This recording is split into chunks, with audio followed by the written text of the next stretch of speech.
Welcome back, everybody. Got all the good stuff set out here that's working. I ended up pulling out that light switch to try to see if there was some kind of serviceable part I could do with it. But when I got her open, she's had a complete meltdown. There is nothing left that I can do to this. So anyway, we got one ordered. Thanks for coming back. Let's jump right into it.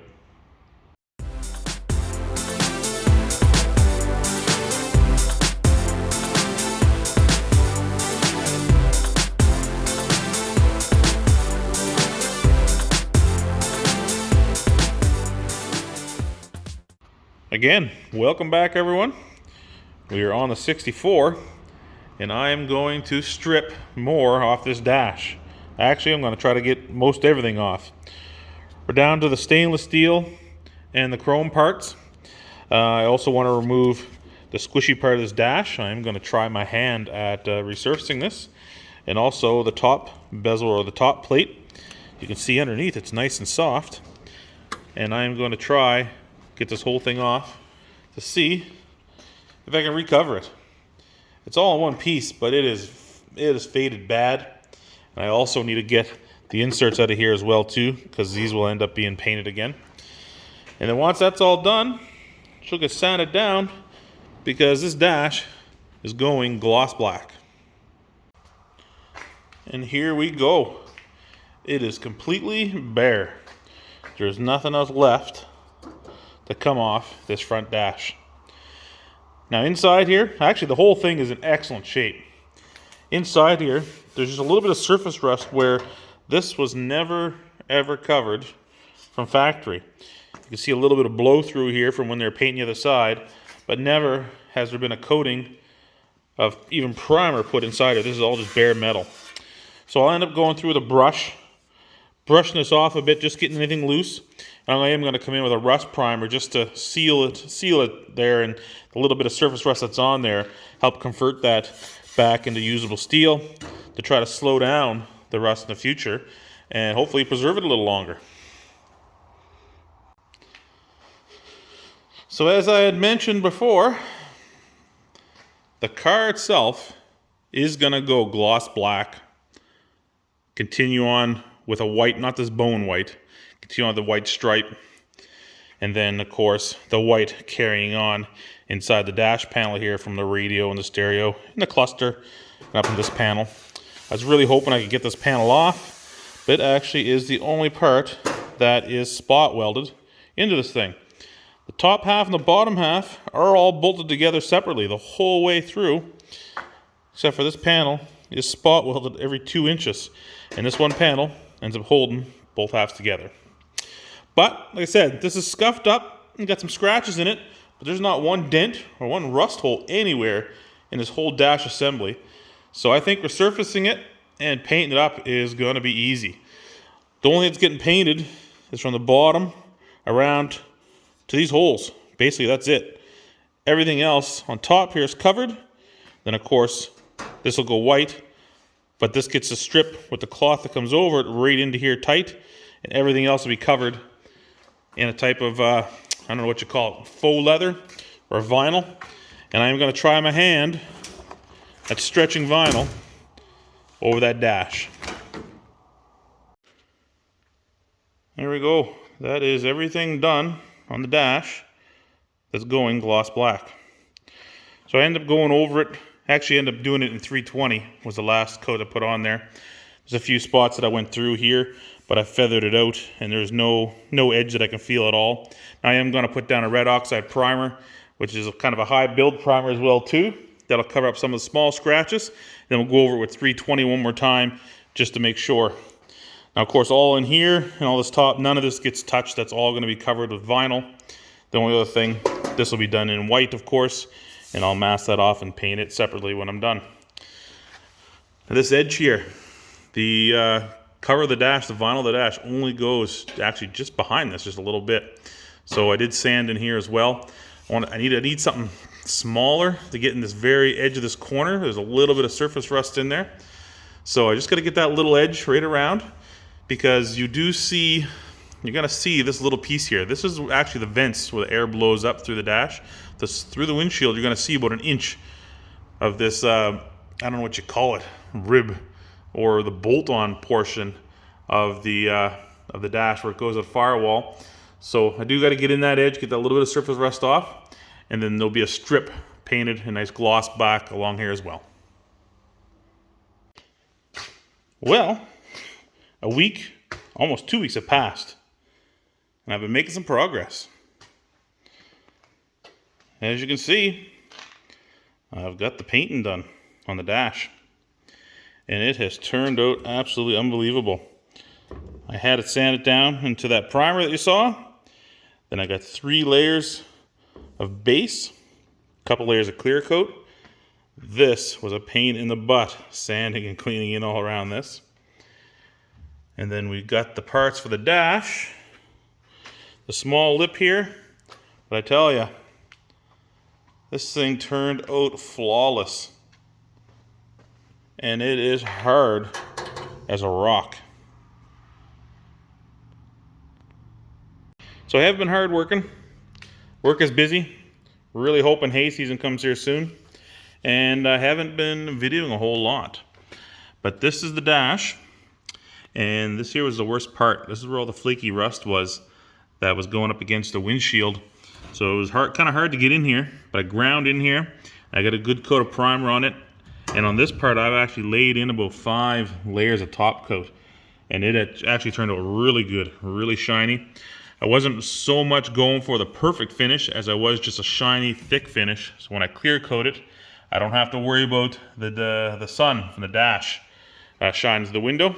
Changing that up. It has a good UV protectant. As for the front of it here, this turned out great. I got no dirt in here. I managed to leave the garage closed up for about 2 days, and it was fairly calm, a little bit of rain, and it made it like an operating room here. There was no dust at all in the air. So it worked out really well. And this is the only part of the dash that gets exposed. Now up in here, this continues on with the white, which I wanted, the white and the chrome going through. I did have a little issue here for a bit.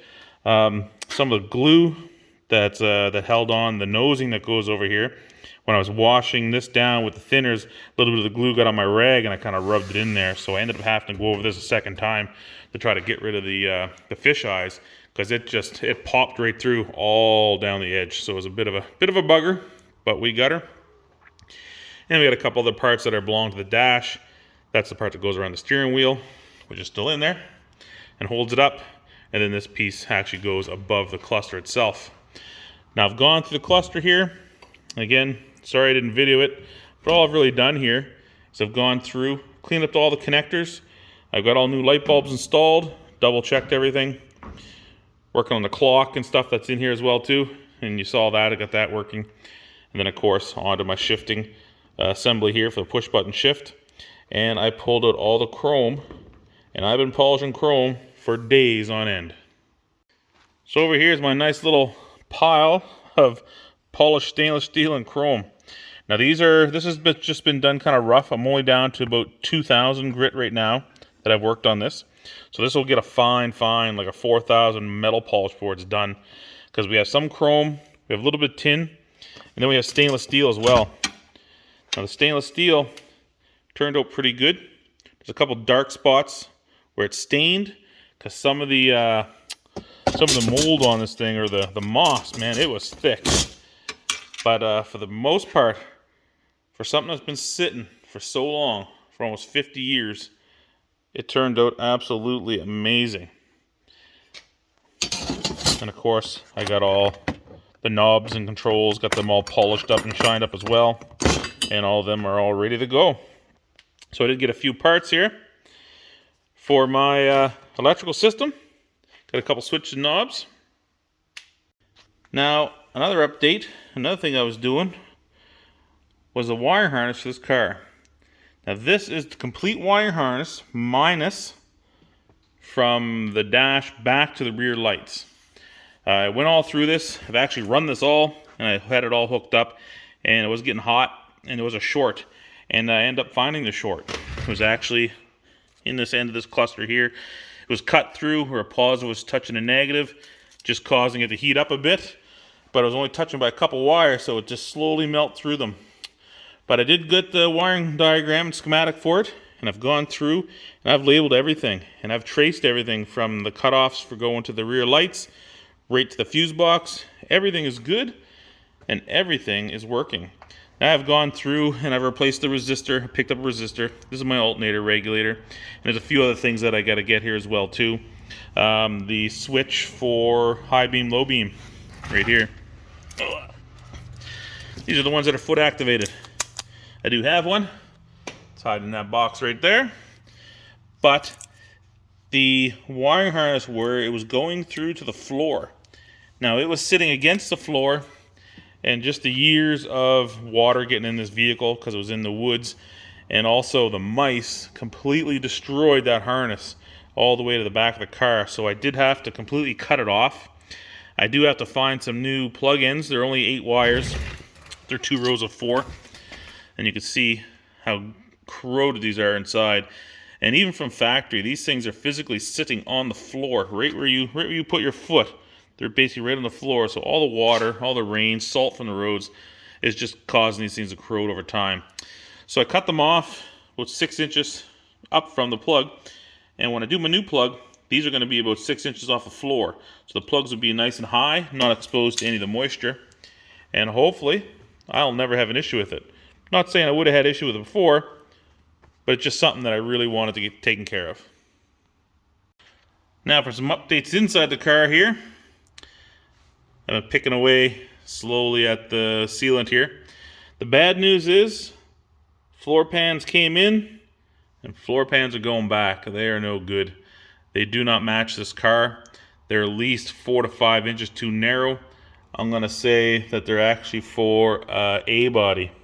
Or maybe C body. I think the C bodies were a little bit narrow too, but the B body, which is a little wider car, these definitely don't fit. Even though I put all the information into the computer when searching for them, and it came up as the 64 Newport 300 Chrysler Windsor and New Yorker, which is the B body.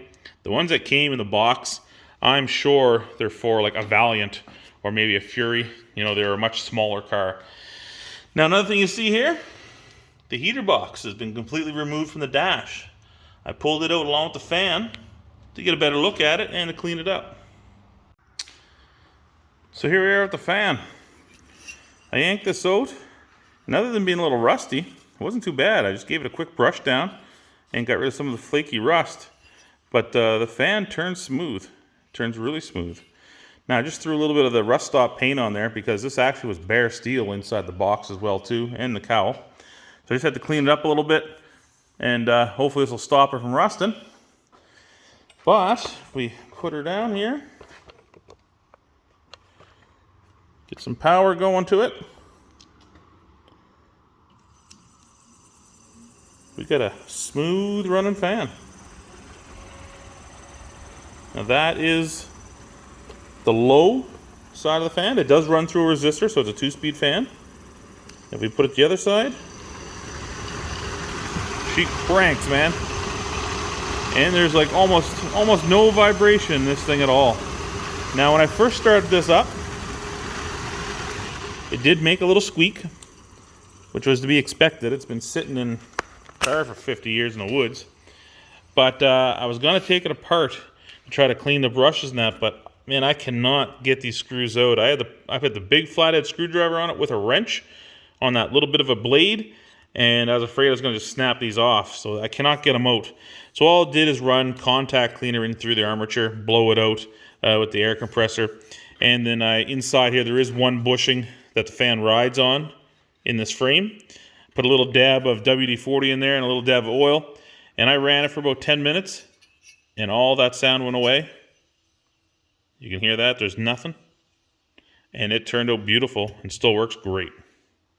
Now as for the heater box, well, she has seen better days, because there's a reason why they call it a heater box. It is literally made out of cardboard. And it's like many, many layers of cardboard as well too. And with the years of, damp air and the water running into this car, this has all come apart. So I went through with contact cement, nothing fancy, just some regular contact cement. and I put it between the laminated layers of the cardboard and then also the backside of the shroud, which is kind of a fibery plastic, and I clamped them all together. And I worked my way the whole way around, sealed it up the best I could, probably a little better from factory. This side was really bad, all rippled open.